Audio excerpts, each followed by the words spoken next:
In this episode, we have Marcus Ash, who leads Windows and Design and Research for Windows and Devices here at Microsoft. He's a great friend and human, so I'm pumped to start this conversation about leadership and design principles and fun along the way. So let's get started.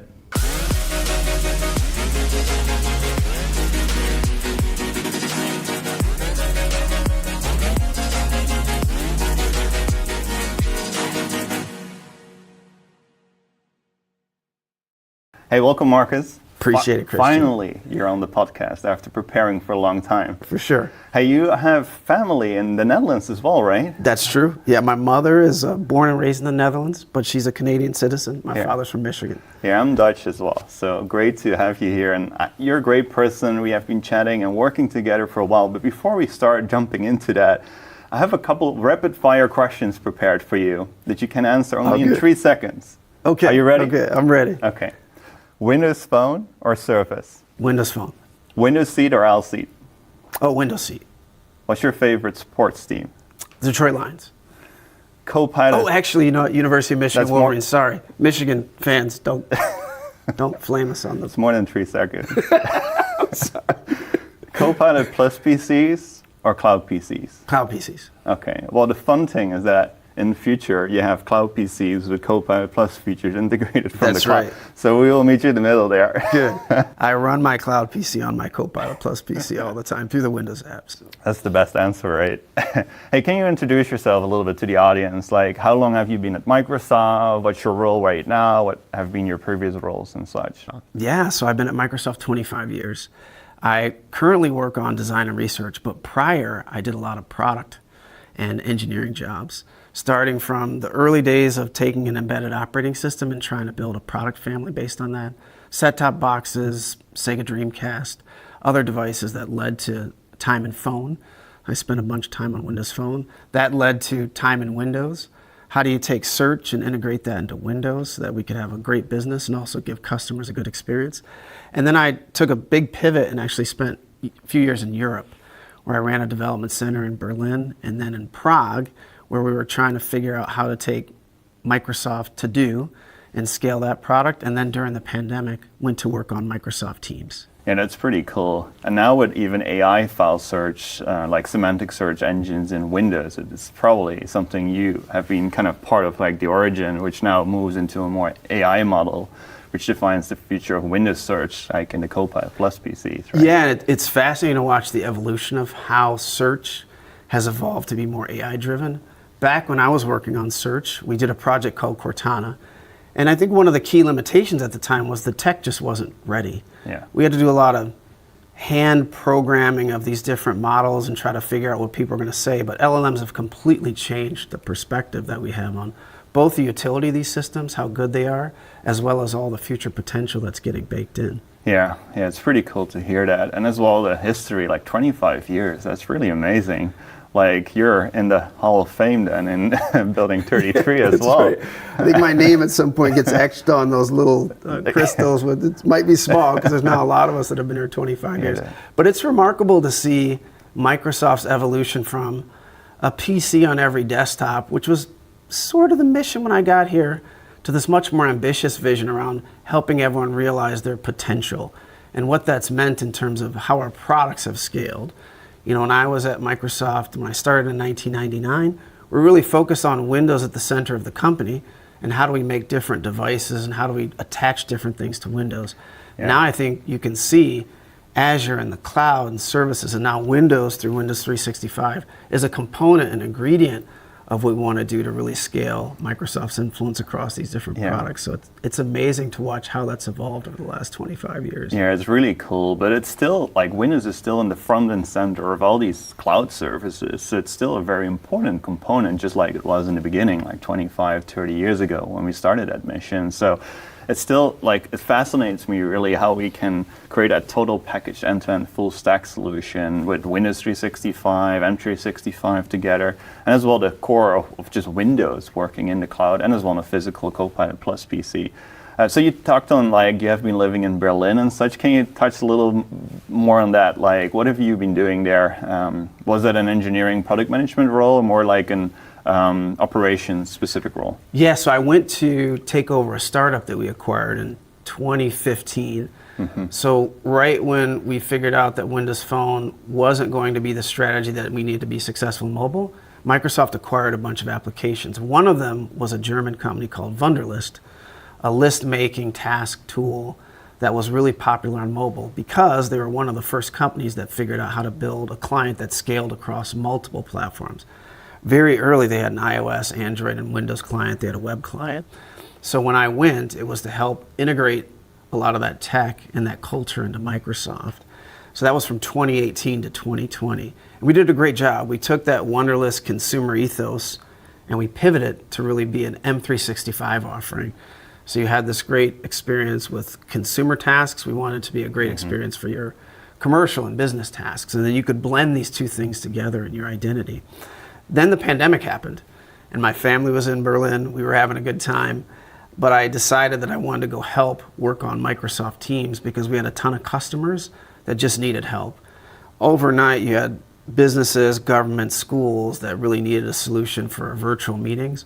So inside of the team that was in Prague, Berlin's only 4.5 hours by train from Prague, I took that over to really help scale how we think about getting people the support they needed during the pandemic by running the Teams meeting experiences out of Prague. And then really at the front end of what now Teams is for like so many kind of consumers and businesses right now.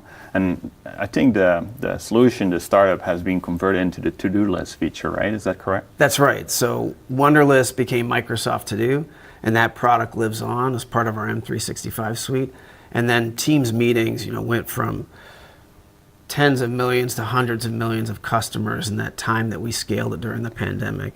It's also interesting that while we've now returned to work and some patterns have changed, I feel like we made a great effort to make virtual work just more normal. Yeah. And we made these tools so much better that now it's pretty common that we have employees that work all over the world, and Microsoft Teams is part of the connective glue that makes it easy for us to really stay in sync, share product ideas, and really do the type of creative collaboration that was very difficult to do prior to the pandemic. Yeah, I think this is a statement of SaaS products in Microsoft, right? You make products as easy as just flipping a switch, turn it on, and make it available for end users in a snap. Where in the past, you had to kind of bring in a partner, an IT admin that needs to configure it, and sometimes it didn't work stable. So that really creates a whole new wave of new innovation, and unified communications is like core of any business right now almost as well. So it's really cool what the pandemic did in terms of the simplicity of that product and the scale of remote working and the solutions you have been working on as well. Windows Phone, I have been seeing, I did some research as well. I typed your name in on YouTube and I saw you demoing Windows Phone as well. So it's really cool that you've been working on that as well with like the focus on hardware there. So bridging that kind of to the different roles that you had, like now in design and research, but previously in product management, and as well a little bit of like startup merging into like a corporate company. Like what are the main lessons, the things you learned along that journey? What have been like sticking in your DNA along all these roles and things like that? Yeah, I think you touched on it. The first thing that I think about a lot is I had this benefit of working on a lot of consumer products through the first half of my career. And the bar that you need to hit for a consumer to feel, hey, this product is easy enough for me to use. I love this product because of what it helps me accomplish. That's a bar that Microsoft over the years have really tried to implement across our product suite. If you look at the attention that we put into Windows 365 and the care that we put into how do we make sure that we make login and boot times really fast? How do we think about the interaction that people have with their cloud PC so it doesn't feel like they're interacting with a cloud PC, it feels like a local PC. Yeah. That's the type of craftsmanship and that's the type of care that we want to put into all of our products, especially SaaS products, because when you think about people that use them, they are consumers and they are using things that they love in their daily life. Why can't we make that same type of love available to them, especially in something that's so mission critical? I'm trying to do better at my job. So these tools need to help me do better at my job. So number one to me is take the consumer ethos that we really spend time on and you see people love and build that into every product we build at Microsoft. Our productivity products need to be just as good. Yeah, like simplicity top of mind, let's say. Like simplicity, how we think about just the craft we put into iconography, visual styles, all of that should be at the same bar. And I think the Microsoft 365 team spends a lot of time on this. We spend a lot of time on Windows and Windows 365. So the company's always raising the bar there. The second thing I learned, especially being in a startup, is this idea of diversity of thought. That company, Wunderlist, was brought into Microsoft, and it was a bit overwhelming. Hey, I've got all these groups talking to me. I've got all these different perspectives coming at me. The thing we learned is, how can you leverage the scale of Microsoft, but keep who you are? Yeah. How could we take that product and say, well, we have a point of view. We have something we want to share with the company. But how can we get other groups to really help us scale our mission? So I think this idea of a smaller team can have an impact on a bigger system has really stuck with me as a principle that I've loved going forward. The other thing comes from Ed Catmull. So Pixar, company that I've always admired, he had this interesting perspective when they were just starting out. He felt like the combination of technology and creative design is one, because the technology really pushes the creativity inspires the technology. So I've seen this with AI, and I've seen this with other things where no one discipline really owns product making at Microsoft. All the disciplines are equally important, and we all have to challenge each other. So it's take craft, take this idea of diversity of opinion and thought, couple it with all of us working together in our respective disciplines to push each other, and I think that's how you get amazing product making at scale. Here, it's really great to hear that, and as well remarkable as well how you have been working for 25 years in Microsoft and have seen all these different assets of the product curve, like startup moving into corporate. I've been part of Logic's startup as well, and moving like a company into a bigger kind of a culture company focused around like skill and such. It's for a startup a mindset change as well, right? So kind of bridging that kind of as a leader is also, I think, a very great quality that you have as well, that you can bring to perspective, especially companies in Germany with culture, probably with the US-based culture, merging that and making sure that goes smoothly is probably something you just called out as well, right? Yeah, I'll never forget the first day I was at Wunderlist, and I came to work about 8 a.m. and nobody was there yet. And I thought, oh, okay, well, maybe the cultures are different. 9 a.m., no one is still there. 10 a.m., people start to roll in. By 11 a.m., finally we got some critical mass in the office. And I realized what happens when you take a culture that built a product and you overwhelm it. You give it so many things that it just doesn't quite know where to grow and where its own point of view is. So learning how to take what's great about a culture, rebuild it, give people confidence, make people feel safe, like they can express their opinions, and then how you influence the broader systems. Those are life lessons that I've tried to apply to the rest of the culture. Because it wasn't that people weren't showing up because they didn't want to work hard or because they didn't believe in their own mission. It was because they were overwhelmed at all the things they were being asked to do. And they couldn't quite see, hey, how can we influence the system and take agency versus having the system beat us down or wear us down. And I think that's the thing that you learn when you're trying to combine multiple cultures to build a product. Yeah, I love that. And as well in Microsoft, there are so many great leaders like Pavan as well, with his like background bringing Surface to life as a hardware product and being really like humble in the way how you lead a team and a product as well is really, really great. And you now lead design and research, which is a pretty big kind of task. Like Windows 11 is part of that, Copilot Plus PC, Surface, as well the new Windows 365 Link device as well. What of the roles or the things that you just described, like, do you like the most? Like, what is like the sweet spot for you? Are you now in your sweet spot, or are you still learning and adjusting every day? There's always learning and adjustment. I think growth mindset's a real thing at Microsoft. We really do believe that you only achieve mastery on the path to mastery. Like, you really are always trying and attempting and pushing yourself. And this was a bit of a stretch for me. I had never run a design team at scale. I've worked with design, I've done product making, I've run smaller design teams. But the thing that really lights me up is the product making itself. Projects like we worked on Blue Rock together, which was a early incubation on Windows 365 Link. How could we take this concept of maybe the future is you're going to have lots of different form factors that run Windows 365, not just your phone, but maybe a small dedicated device. And I think that's the thing I get most excited about, because that's the purest form of creation. We have a business idea, we have a strategic idea, we think we have enough customer signal to execute the idea. How do we get our best designers, our best product thinkers, some of our best engineers to work the concept? And then how do we know when the concept is refined enough to scale it? The thing you always have to be careful about with early incubations, which is where I really love to put energy, is if you bring in too many people before the concept is ready, you end up stalling the concept. So I think in the case of Windows 365 Link, watching that product go through the early phases of the most fragile ideas to what it's going to become now has been some of the most rewarding work I've done with you and others across the company. So it's pretty amazing. Yeah, likewise. And getting an operating system being changed fundamentally is also pretty big, right? And what you said as well, it's true. When you start becoming bigger and bigger, it becomes harder to focus on like a specific design focused kind of feature or kind of a bigger kind of task as well. Hence why those incubation teams in Microsoft are very important to innovate, keep innovating as well in the bigger kind of form, right? Like the more kind of foundational change too. Of course, every team in Microsoft does that too as part of your role.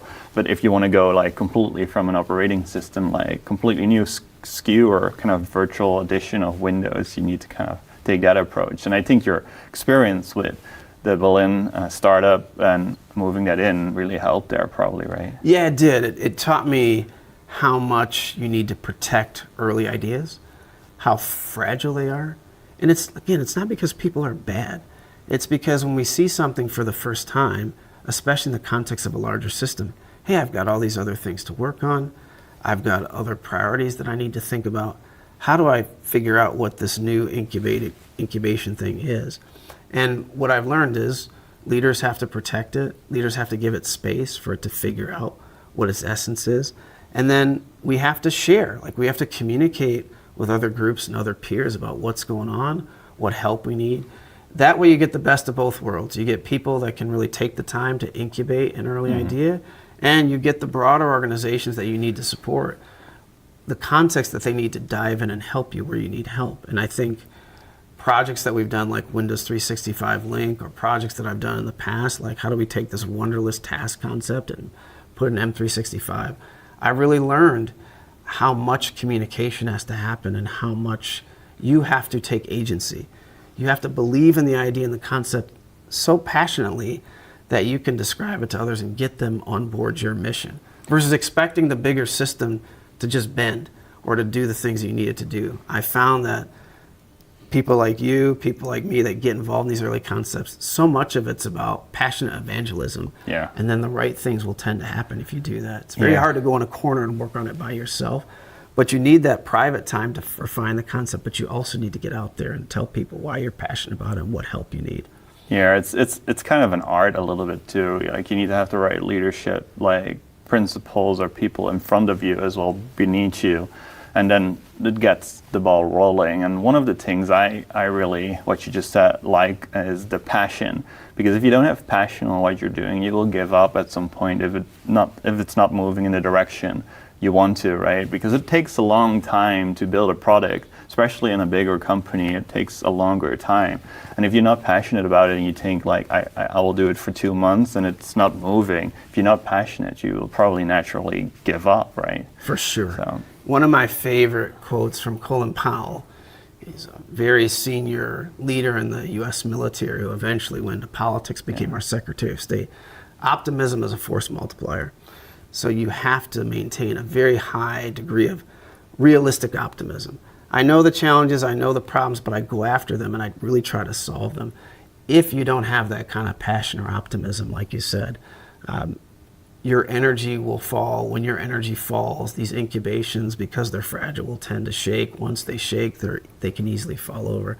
So it's definitely something that I don't think people always see how much effort goes into a product like Windows 365 Link or any of the incubations we've done at Microsoft in the early days to what it takes to really ship them.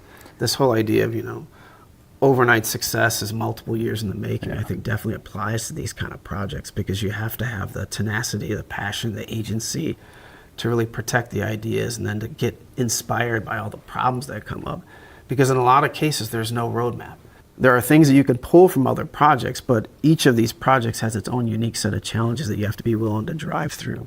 Yeah, and the growth mindset here in Microsoft is really our DNA, and that helps with that, of course, a lot. The part that I think is very important is really have the mindset of, I don't know yet. So you can say to a question, I don't know. But if you say, I don't know yet, you kind of say, I'm going to figure it out. And then like an hour or two, I know the answer to your question, or at least I figure it out with a team of people that help me there, right? And that's really one of the main principles of leadership here in Microsoft that gets innovation going too, and products like innovation, just smaller features as well. I love working here, and what you just said, like people like yourself are just great leaders to be part of and work with, because that's really moving the needle in a certain direction. And talking about needles and direction, you called out in the beginning already, the vision of Microsoft, a computer on every desk in every home was the starting point. Now with AI, cloud and client, Windows 365, Link, and just Windows 365, M365, the whole ecosystem of cloud.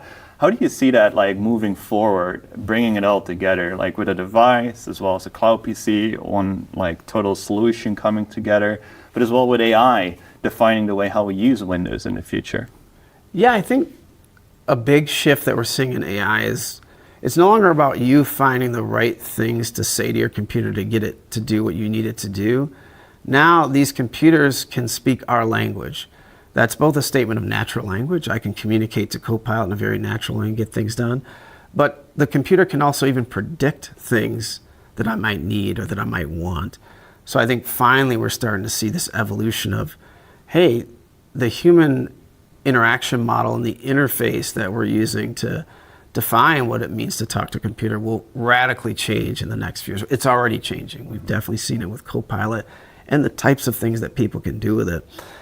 I'm fascinated by the next few years of how do we take all of that work that's going into AI and now blend it with the work that we're doing in the cloud. The thing I love about my cloud PC is I never update it. I'm never blocked by, oh, wait, I can't join this Teams call right now because something's going on with an update. It's always up to date. When I work on something, I don't have to worry about where it is. I can always find it because I know I've saved it on my cloud PC. I can use it across all of my devices. So I think the combination of AI representing this new frontier in how we interact with computers, and the cloud being this always available, secure, runs across all my devices way to access Windows, you're going to see an amazing amount of work and an amazing amount of different interaction models that we're going to build as Microsoft come to the front in the next few years. So getting to work on that problem at scale is exciting. Yeah, it's kind of a redefinement of that statement of computer on every desk in every home, but then a cloudified version, but still having that identical Windows experience you're familiar with, but then with the simplicity from the cloud and as well with the Link device, making it a full Windows PC in the cloud experience. But with the new Windows app, we also worked with your team on, we also take another approach on cross-platform, right? Like maybe you can share a little bit on that, like how Windows works on a Mac or on another platform device. Yeah, the other thing that I love about our mission is from a computer on every desk, the object, to my own personal computer in the cloud that I can access anywhere that I want, that knows me so well that AI and other things help me get through the things that I need to get done, whether that's work or personal. I think the evolution of that mission, that's core to this idea of achievement and productivity and things we've talked about as a company. And now with the Windows app and the way we've designed it, I can pick up an iPad and I can do that. I can use my iPhone if I want to. If I have an Android device, I can do that too. Not to mention it always works best and is integrated well on Windows. I think that means that this idea of I can take my computer, which is in the cloud, or my computing, which is in the cloud, and use it wherever I need across a variety of different devices, everything from my personal devices to a device that a company might have given me in the context of Windows 365 Link. Now we're talking about Microsoft's mission at scale. Now we're talking about every human's going to have their own personal experience in the cloud, and what type of opportunities will that unlock for all of us to become better versions of ourselves, better at whatever our life's mission is in terms of work. I think that's going to be a very exciting development that we're going to see, and it's all enabled based on the strength of AI, all of our investments over the last 15 plus years in cloud, now what's coming true with Windows 365. Yeah, and one of the other kind of great examples of scenarios I strongly believe is great value is the computer in the cloud, your cloud PC. You also have use cases sometimes that you don't need Windows like 24/7 or like 8 hours on a workday. So we built Windows 365 Frontline to do kind of more like the shift worker approach, or you have patterns in the day that you need a Windows PC, but for the rest you work on either another device, you do other tasks in the business as well. And then you have an efficient licensing model for that too, with the power of the cloud and experience from the Windows app or the new Link device as well coming to life there. Yeah, another powerful concept of I don't have to give you an object. I don't have to swap objects. I don't have to pick an object off of a cart. I can take this one object and all of us can share it because all of us have our own unique perspective in the cloud.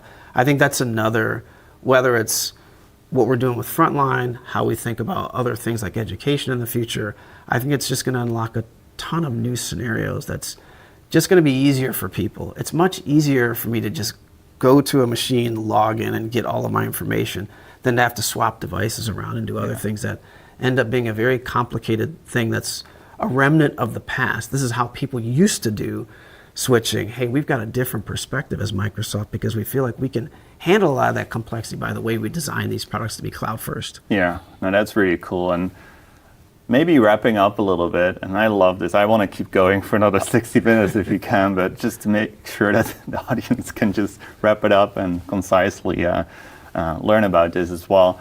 What are your like closing thoughts in terms of the future and Windows and cloud PCs and everything kind of together? Do you see that Windows 365, for example, will facilitate more and more Windows PCs in the future? So moving Windows PCs to the cloud, where primarily, like in the last 2 years, we have been helping virtualization scenarios to simplify to Windows 365. What's your take on that? My take is I'm excited by this new mission we have to give everybody a cloud PC, give everybody this instantiation of your PC lives in the cloud. State, security, simplicity, all things we could design from the perspective of a cloud. And we want that experience to work for you. So whatever device you want this to run on, in whatever context you might be in, I feel like that's a future that we're actively trying to plan and design for. And the exciting thing about that is it pulls together so many threads of my 25 years at Microsoft. It pulls together the idea that early in my career, it was about putting some small version of Windows on these little embedded devices. Well, now I can put together the full version of Windows on these embedded devices. It pulls together the idea that when you're designing a product like phone, you have to design from this idea of simplicity and beauty. Well, we're trying to make these products simple and beautiful and easy to use.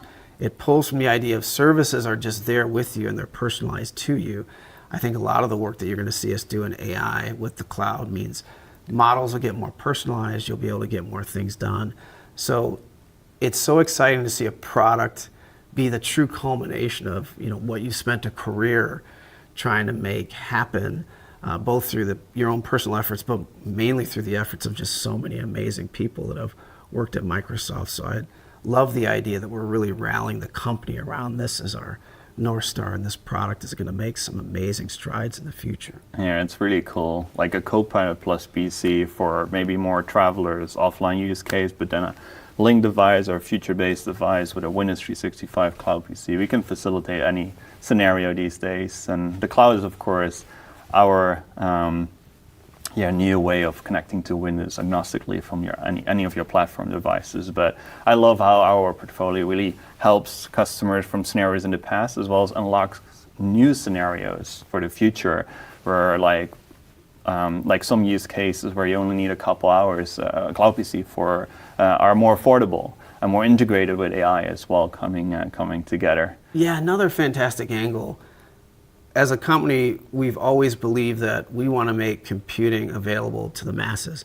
It's always about the democratization of this technology to reach as many people as possible. And you're spot on. I think the idea that cloud computing is just getting more accessible over time means we can expand the reach into places that we can't even see today. So I feel like that's another big important aspect of the mission that the company's been on for so long. I love that. How can people stay in touch with you? Do you have like LinkedIn, or how can people reach out? Maybe with some ideas or inspiration or a bunch of questions they might have for you. Yeah, please reach out on LinkedIn. That's kind of the primary thing that I use to just maintain professional connections.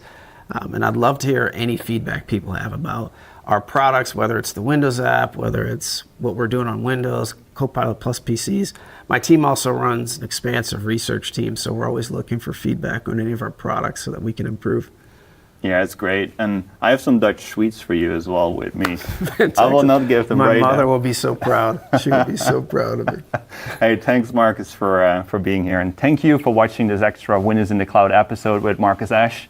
And if you want to stay up to date about all the latest news of Windows in the Cloud, go to ak.ms/Windows in the Cloud. Thanks for watching.